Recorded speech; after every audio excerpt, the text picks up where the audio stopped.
Dobrodošli u moj prvi podcast na kanalu. Pričat ćemo o veoma lepim temama, o putovanjima. Danas je tema sa jednog prelepog mesta. Današnji sagovornik će biti moj prijatelj i kolega Branko Sudimec.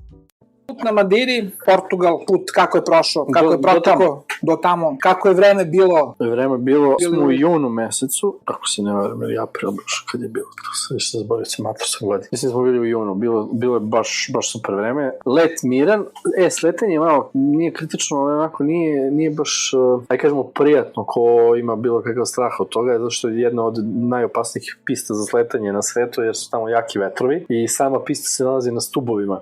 Veći deo piste je na stubovima, znači nije na nekom, da kažem, normalnom terenu. I onako može bude zent ako gledaš kroz prozor. Ako ne gledaš kroz prozor, onda ti sve jedno, u principu, nemaš pojma. Je li bilo presedanja? Pa samo u Lisabonu. Da, znači išao si Beograd, Lisabon, Madeira. Madeira, tako je. Funchal, tako se zove taj kao glavni grad tamo na ostrvu. Ostrvo nije mnogo veliko kad ga gledaš iz vazduha, ali površinski je veliko, zato što ima dosta planina, dosta klanaca, dosta reka, dosta vodopada, pošto je vulkanskog porekla, baš je topografija samog ostrva je izmišljena.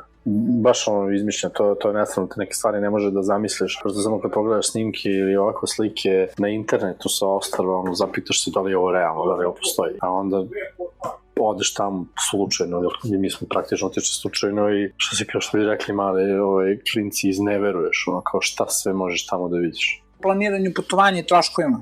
Sad, koliki su troškovi bili, da. Znači, put nas je koštao, kad do Lisabona, to ti je već neka standardna priča, to oko nekih 300 evra, na primjer, povratne karte ti je Beograd, Lisabon bila tada. Sad to računamo ili ne, sve jedno, tamo smo plaćali. Put Ryanairom bio nam je put povoljan, međutim, kažem ti, koferi prtljeg je mnogo zeznu za low cost kompanije, jer su oni baš striktni po tome i prosto deru ljude i tu nas je došlo oko 180 evra, na primjer, povratne karte s prtljagom, Lisabon, Funchal i nazad.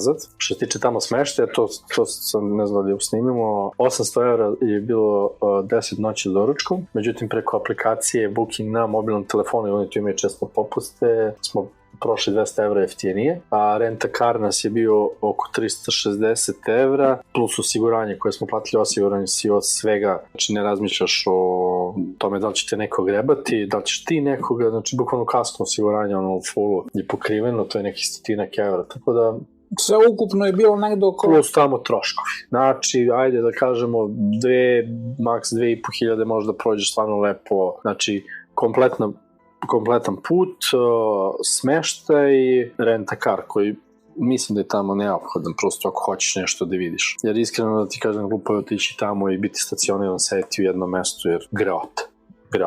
Toga je lepo ima da se vidi. Priroda je nestvarna. Mislim, Srbija jeste lepa na svoj način, ali ovo je zaista nešto što ne možeš da zamisliš.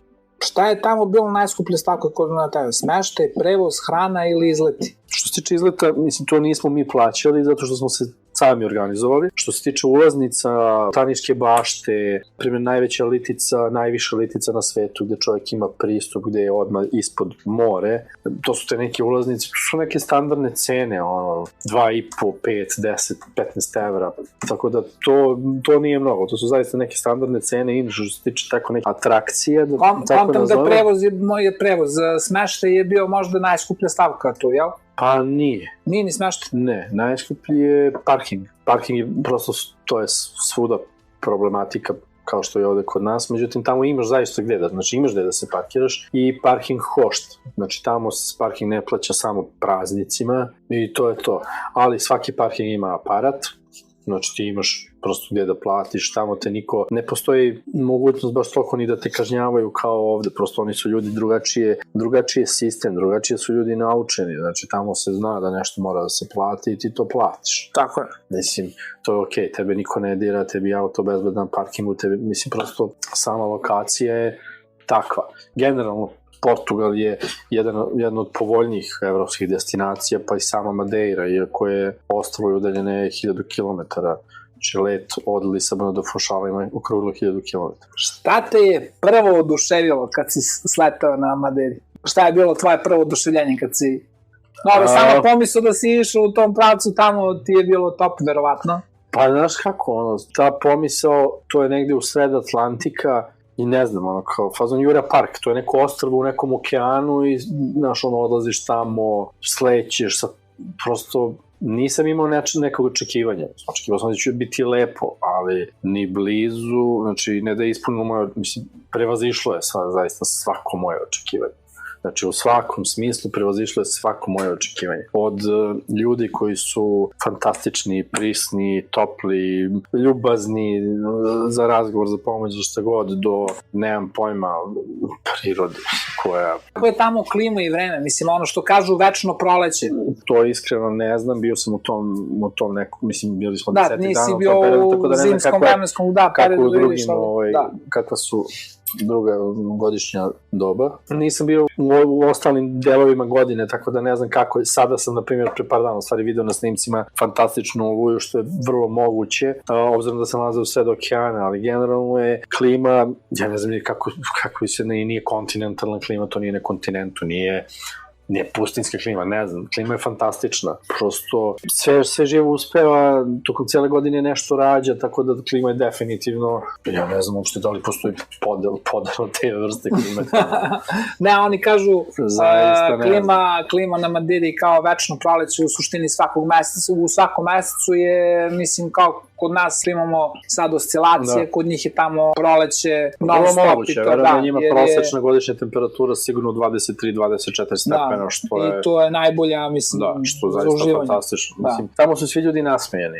Generalno u Portugalu su svi ljudi nasmejeni. Znači, to su zemlje koje, mislim, teritorije geografski, koji su na takvoj širini i dužini geografskoj da dosta sunčanih dana imaju tokom godine, a to je ono što je potrebno čoveku, prosto taj vitamin D i onda su ljudi nasmejeni. Vi kad idete na sever gore, znači zašto su Nemci i svi ove stari namršteni? Nema sunca. Na Skandinaviji nema sunca, tamo su ljudi namršteni. Džaba njima visok standard kad su oni namršteni. Dole južnjaci, Mediterani, to.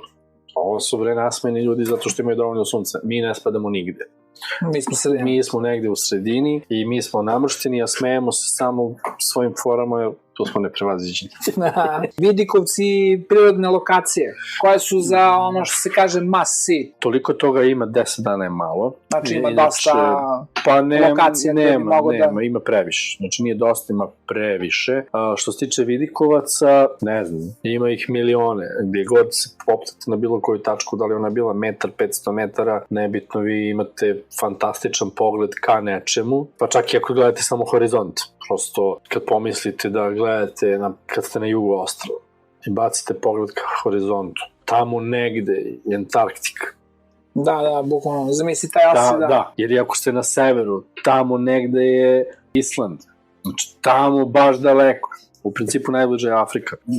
Paralelno je, da kažemo, negde sa južnim Marokom ili zapadnom Saharom, tu negde. Oko nekih 300-400 km je od obale Afrike, tu su i Tenerife, španske, stabilizovane, spadaju u neki, da kažemo, to su dva arhipelaga, pripadaju Evropi, ali geografski su, prosto više su Afrika, jer su nekako naslonjeni na Afriku. Što se tiče klime, vrlo zanimljivo na Madeiri, pošto ima visinske razlike su ogromne, znači od obale pa gore, na primjer 2000 metara nadmorske visine, gde ste na planini, gde vi bukvalno šetate kroz oblake. Znači sve ono što vam deluje kao magla, tamo magla ne postoji, to su oblaci, vi šetate kroz oblake, vidio si možda par slika sam ti pokazao, gde ti se gore sa vrha, vidiš oblake, kroz oblake vidiš okean, vidiš, ne znam, gradić dole. Jako lepa panorama. Svi, što se tiče gradića, svi su prelepi, mali, primorski gradići, pravi. Vidi se da je to, nisu to moderni gradovi, znači to ništa nije moderno, što u stvari daje tu lepotu, znači ti kad odeš u bilo koje mesto, Ponta do Sol, fantastično mesto. I viš da je to izgrađeno po 18. 19. veku. Znači, to su Portugalci davno otkrili. Dosta pre otkriće Amerike, otkrivena Madeira, Azorska ostrvo je takođe arhipelag koji pripada Portugalu, on je tamo dalje na zapadu ka Severnoj Americi, ka tom kontinentu, pa ima nešto drugačiju klimu od Madeire. Da li si iznajmljivo auto za Madeiru? Da. Uzeli smo, ne znam, nisu taj bilo, Renault Clio. Imamo se prevezemo, super. Koliko je to uopšte važno za obilazak? Jasno. Rekao sam, pa mislim bitno, realno je da imaš dosta toga da vidiš, a realno je da moraš tamo negde da odeš. Da bi stigao na sve da Tako to pogledaš, da plaćaš drugome, baš je bacanje para. A prevozi ovako generalno, što se tiče autobusnih nekih prevoza i to? To postoji. Postoje te linije međugradske, postoje od glavnog grada ka, ne znam, ka aerodromu gore, ka severu ostrava i tako da glavni grad Funchal na jugu ostrava. Postoje, ali to ti kao i ovde, međugradske linije, znači to nisu neki, ima u Funchalu, ima gradski prevoz, ali nema potrebe da se upoznaješ u tom smislu sa gradom, sad kao ti se voziš tu u gradu, gradskim prevozom, uzmeš kola, vidiš gde hoćeš, GPS, hvala Bogu, radi, odeš, uživaš, nećeš više tu, ideš dalje. I realno kad si kolima ti 24 sata si slobodna, ako nemaš neke obaveze, mislim, nemaš obaveze u smislu zavisnosti s kim ideš tamo. Sa malim detetom može da bude komplikovano, mada viđao sam ljudi koji idu na hiking, tamo dosta je pešačenje u prirodi zastupljeno, baš dosta. Da, pa zbog prirode i svega što. Da, priroda je toliko prelepo da ima tih staza nestvarnih, znači od ultra lakih do ultra teških. Ono što se da zanimljivo što se desilo tamo kad smo bili, znači svake godine ima, to je kao neki ultramaraton, mada nije ultramaraton, to je trka na ostrvu, počinje sa severo-zapada ostrva, završava se na jugo-istoku, bukvalno se prelazi cijelo ostrvo, sa sve tim visinskim razlikama, znači ne postutabane staze. Znači, to je, ajde kažemo, u svetu automobilizma pandan Rally Dakar. Znači, dobiješ početnu tačku, dobiješ krajnju tačku i imaš neke među tačke gde treba da prođeš. Svi trkači, učesnici, ljudi trče, ne možeš da veruješ. Trke traju preko 24 sata.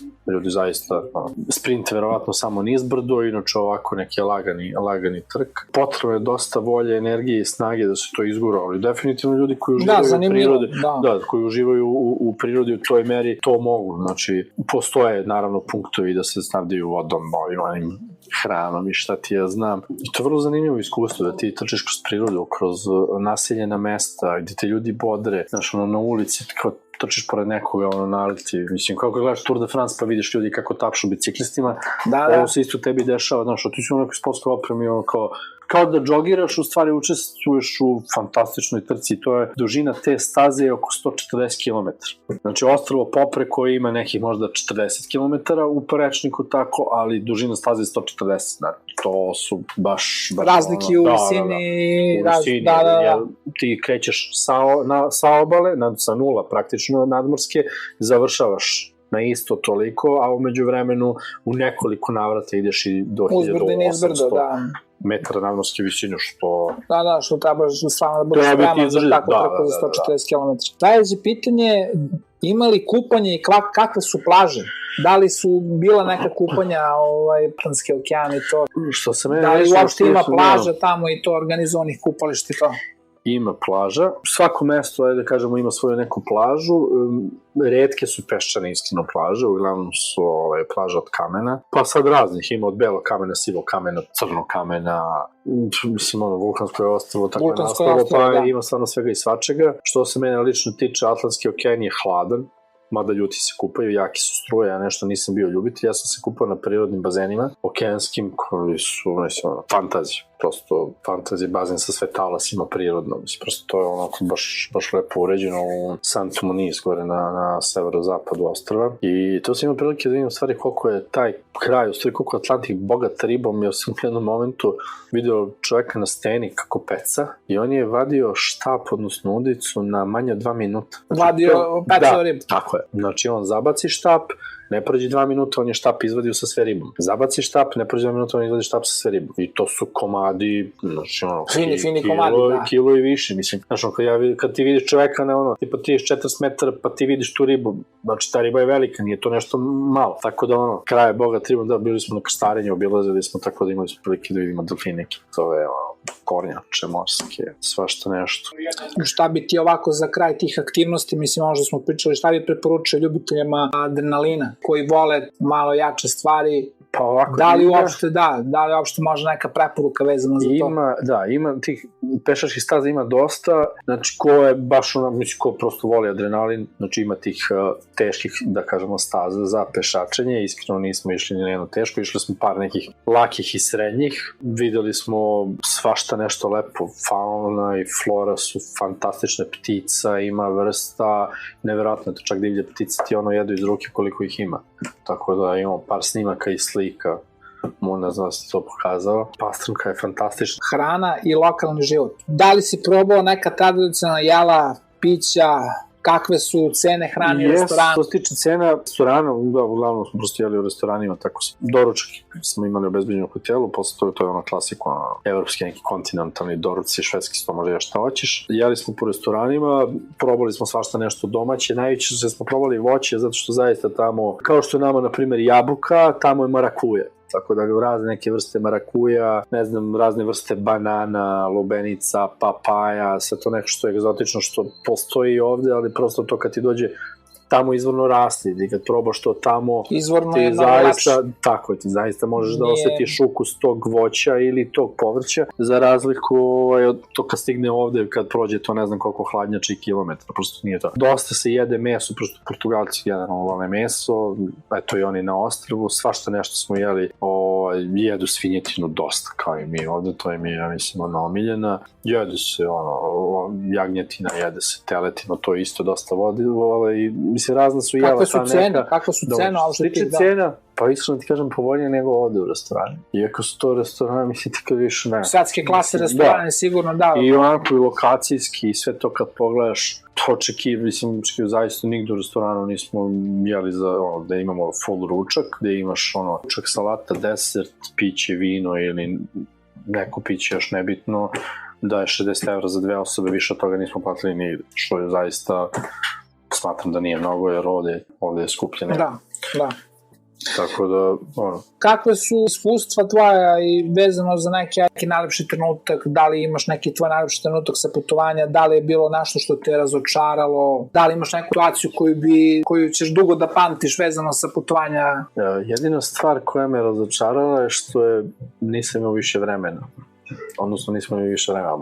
Malo je ti. 10 dana je zaista malo, tako da ono što je dobro, to nas prosto tera da se nekom momentu ponovo vratimo tamo. Jer ima sigurno toga što još nismo videli, a opet ima onoga što smo videli i iskusili, što bi bilo opet lepo iskusiti. Imaju na jednom mestu, Santana se zove mesto, kao, nije etno selo, to se kod nas zove etno selo, a u stvari to je neki kao park, gdje su oni, uslovno rečeno, svoju neku istoriju od nastanka ostrva, odnosno od kako su počeli ljudi da se naseljavaju tu, pa je ta izgradnja i kako izgledaju tradicionalne kuće, kako izgledaju njive, posedi i tako to, prosto oni su to saželi u jedan tematski park, da kad dođeš tamo, prosto na jednom mestu možeš da vidiš život ljudi sa Madeire. Inače, najpoznatija osoba sa Madeire je Cristiano Ronaldo. On je rođen tamo su njegovi početci, ima svoj muzej. To mi je bilo jedna od interesantnih stvari koju sam video.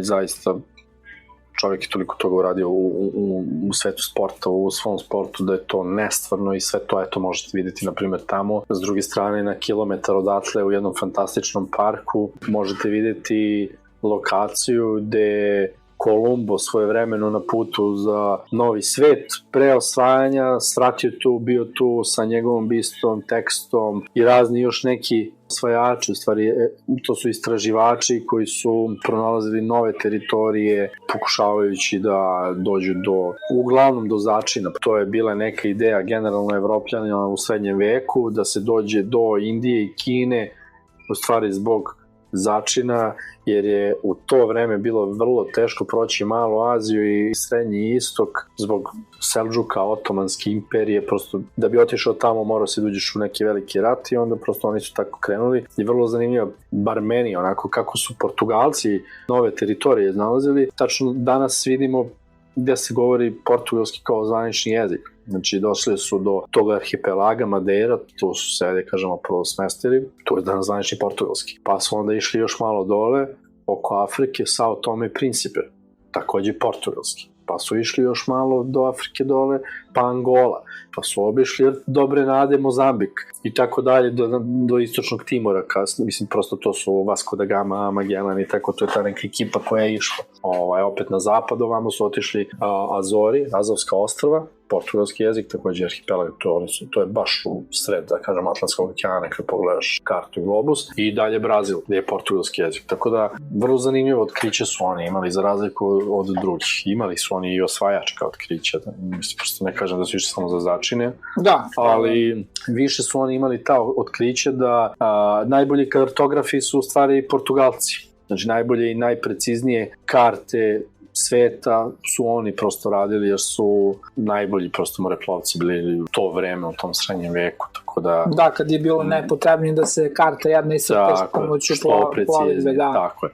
Tako da i njihove karte, na primjer, vrlo malo se razlikuju u odnosu na današnje moderne karte. Eto koliko su oni bili precizni za razliku, ne znam, nekih drugih Britanaca i tako dalje, koji su imali neke druge ideje za otkriće.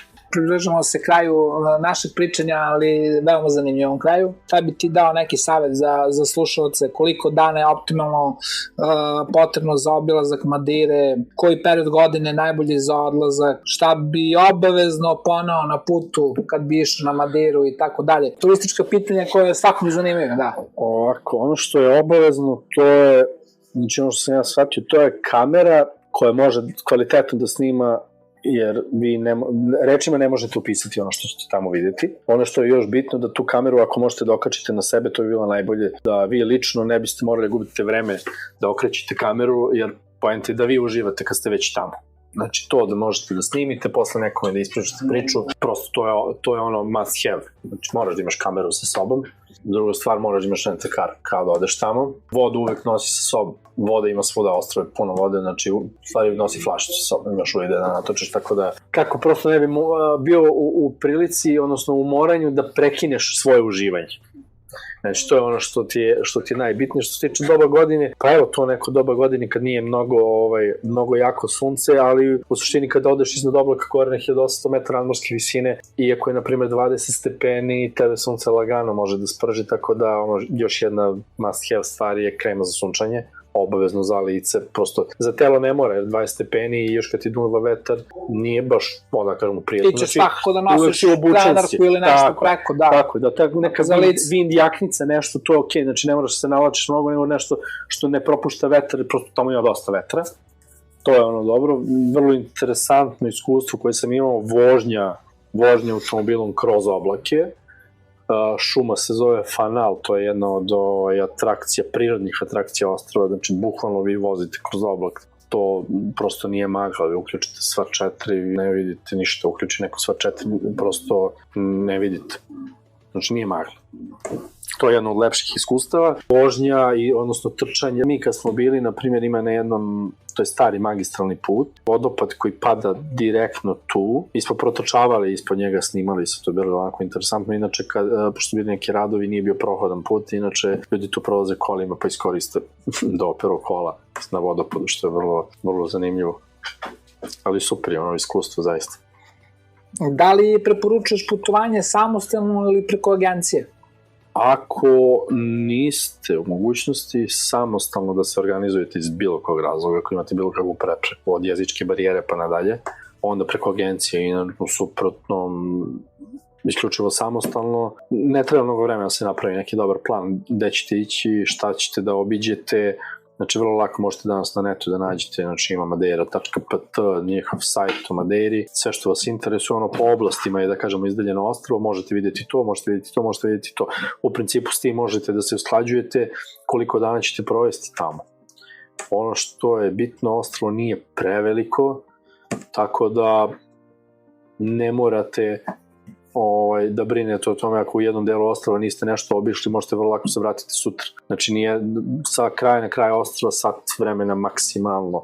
Putevi su fantastični, ima dosta tunela, upravo zato što zbog topografije ostrava, ali zaista putevi su bruka, dobri putevi, 130 je ograničenje, nikad ne bih rekao na ostrvu tako malo. Ostrvo je malo veće od Tasusa, na primjer, ali ovo sadržajnije.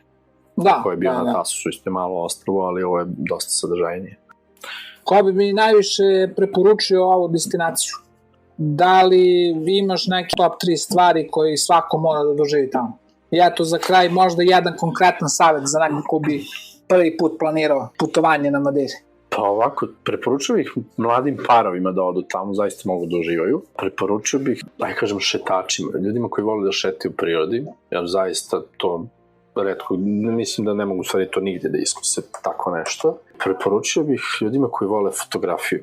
Mislim da bi tamo mogli da naprave nekoliko izložba fantastične setove slika. Ok, ići sa decom porodično ali mislim da za malu decu je to možda naporno, ne toliko put, nego prosto tamo sadržaj deci ne verujem da su toliko interesantni. Toliko toga zanimljivog mi je bilo tamo da ne znam da li bih iskreno mogao da izdvojim nešto, znači od... 3 stvari koje su tebe oduševile, top 3, da li je klopa, da li je... Na primjer, od klope, mislim, stvarno sam probao sve i svašta, tamo generalno i u Portugalu, ali ono što je mene oduševilo, zvučit će bez veze, to je sardina. Što je nama poznato ovde sardina u konzervi, to je kao sardina. Ja mislim B klasa. Ma kakav B, to nema veze sa sardinom, to vidim sardinu na slici. Bukvalno. Prvo, sardina nije tako mala riba. Da se razumemo, da. Ono što mi vidimo. Sardina je jedna preukusna riba. Vidio sam da ono što si mi pokazao. Da, sardina je jedna preukusna riba i za razliku možda od drugih riba koju vide vino odlično z njih, sardina tako dobro ide uz pivo da je to neverovatno. Tako da ono, što se tiče klope, na primjer sardina, što se tiče, na primjer, ajde nekih prirodnih stvari, ono šta mi se, na primjer, svidelo, na jugoistoku ostrva ima jedno praktično poluostrvo, nema potpun pristup tome prosto zbog topografije i opet deo, pretpostavit ću NATO vojske dole sam jug drži iz nekog razloga, prosto verovatno, kako god. Ali ono što može da se vidi od ozgo kad pogledaš to poluostrvo, te stene koje iskaču iz vode, taj zalazak sunca u stvari na toj lokaciji je zaista nestvaran.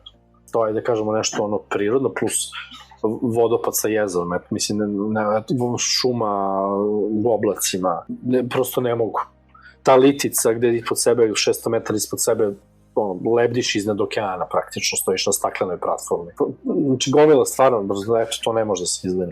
Od nekih modernih stvari, taj muzej Cristiano Ronaldo, to je možda onako nešto modernije, što verovatno ima još nečega, ali prosto nisam pažnju na te neke moderne. Da, za kraj bih te pitao da li bi se vratio ponovo tamo, definitivno. Pa, pazi, ne samo da bi se vratio turistički, iskreno vratio bi se da živim.